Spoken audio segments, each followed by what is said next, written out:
Greetings, YouTube. Happy Sunday. Before I get started, I just wanted to give a quick shout out to Joel Axner, who this weekend, for the first time ever, I got a donation of $5 to my YouTube channel.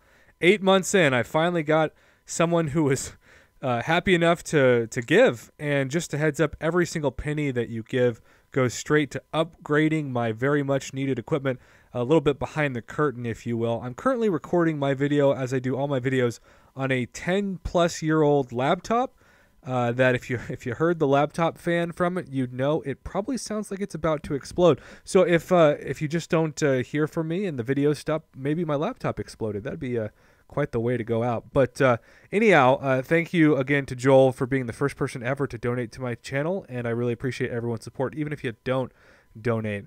But anyhow, today's Prof. Hoff lecture is something that I'm very passionate about because there are so many failures Kabam has been tone deaf with the community, but this one personally is the worst one in my book because it has been going on for almost a year now, and I don't think I've seen anyone cover this, so I will be the YouTuber to step up and talk about this because I am so dang passionate about it. And really what it boils down to is this.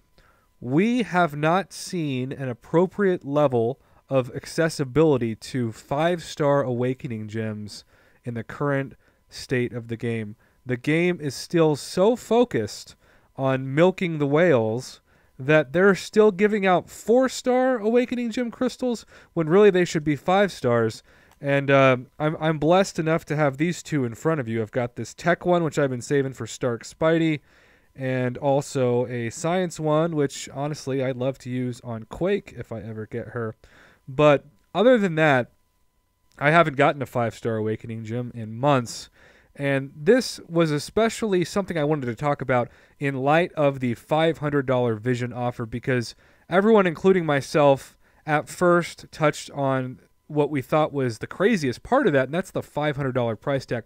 But really, when I step back and I think about that offer now, what bothers me the most is that it was for a unawakened Vision, whereas even if you'd spent the $500, if you didn't have one of these tech awakening gems or a generic awakening gem, you would be able to buy essentially a very average champion that you had spent the same amount of money that once upon a time you could buy an entire video game system and a crazy amount of games and controllers, etc., for a champion that would be borderline unusable, especially given that the power control is not activated when Vision is not awakened.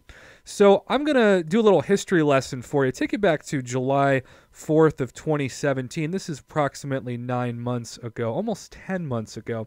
The game gave us, when you clicked on the Odin, 3,100 units, and as a bonus, a free 5-star awakening gem crystal. So this is kind of like what we just saw with the 4-star Vision, where they gave you this bonus item and the amount of units that you would normally get anyways.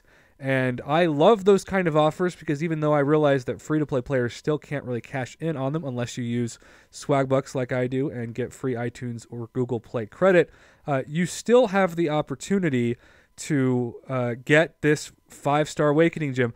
And because last year in July, the 5-star basic crystal was just being expanded, I thought to myself, hey, this is Kabam doing a really good job marketing itself, saying, look, we realize that we are expanding the 5-star crystal, and even though I'm sure some great champions will eventually be available as 5 stars for 10k shards, it also, every time that crystal grows, you have less of a mathematical chance of duplicating a champion.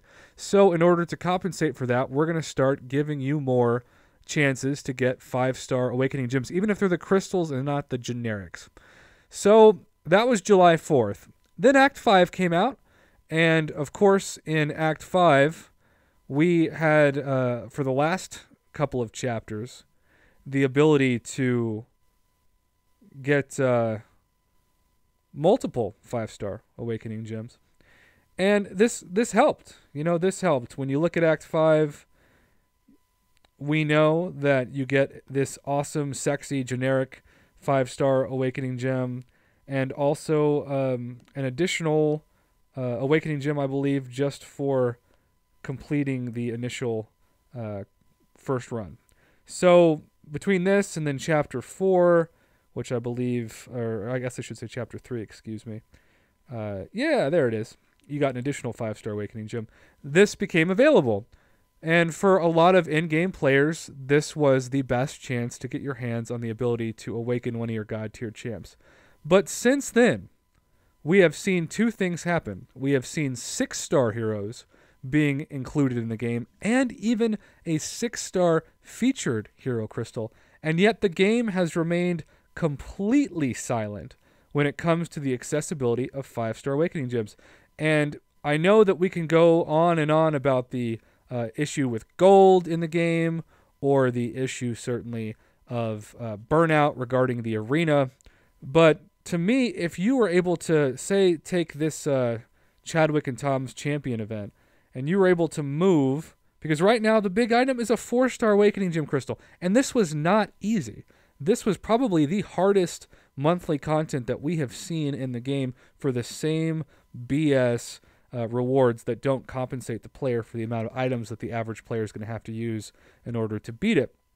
So I think that this thing should have been in the completion rewards for an initial completion, along with a lot more 5-star and 4-star shards. And then the exploration for 100% should have included a 5-star Awakening Gem. I don't think that's asking for too much. I think that's where the state of the game is. It's just that Kabam is so tone deaf that they are willing to think, and I know some people did, that we would pay $500 for an unawakened 5-star champion when 6-star crystals are becoming the norm.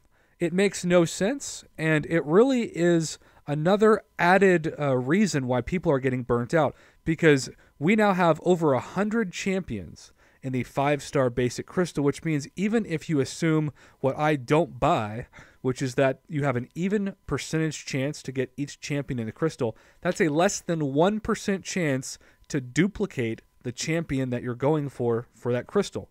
So it's not mathematically advantageous to you to go for a duplicated 5-star champion. This problem would be solved if Awakening Gems were more readily available. And if the content had to become harder, so be it. But at least you're being compensated, and you have a 1 out of 5 or 1 out of 6 chance to get the champion that you want. But until then, it's really just another reason why you're going to be burnt out, because you're not going to have the ability to awaken those champions. And man, I feel so bad, although I don't know if I should say I feel bad. People were very misguided if they bought that $500 Vision and didn't have an Awakening Gem, because you essentially lit $500 on fire. So yes, there are a lot of problems in the game right now that have been covered in past videos, but this Awakening Gem problem, we need to see more, and we need to see more fast.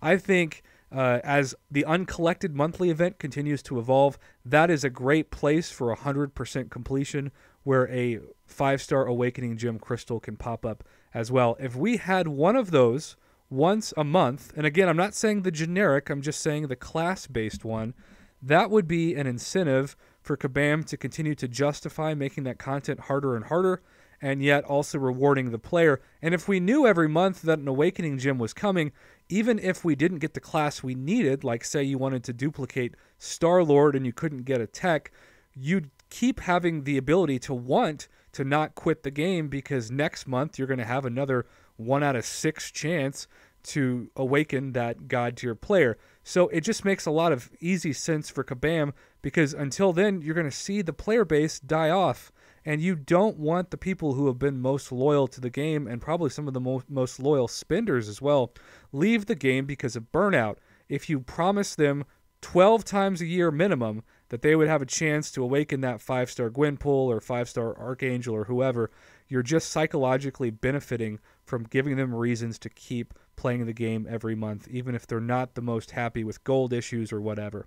So that's today's Prof. Hoff lecture. Comment below and let me know if you agree, and if so, where do you think you would like to see the inclusion of 5-star Awakening Gems? Certainly, I mentioned a couple of things, the uncollected monthly quest, and places like 100% completing these random challenges that pop up.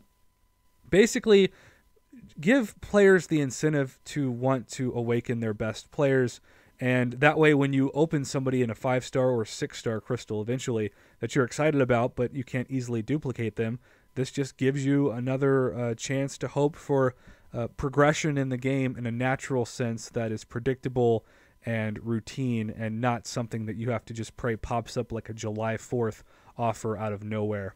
Thanks for watching, YouTube. I really appreciate your support, and thanks again to Joel Axner for being the first person to hopefully fund a computer that was at least from the 2010s.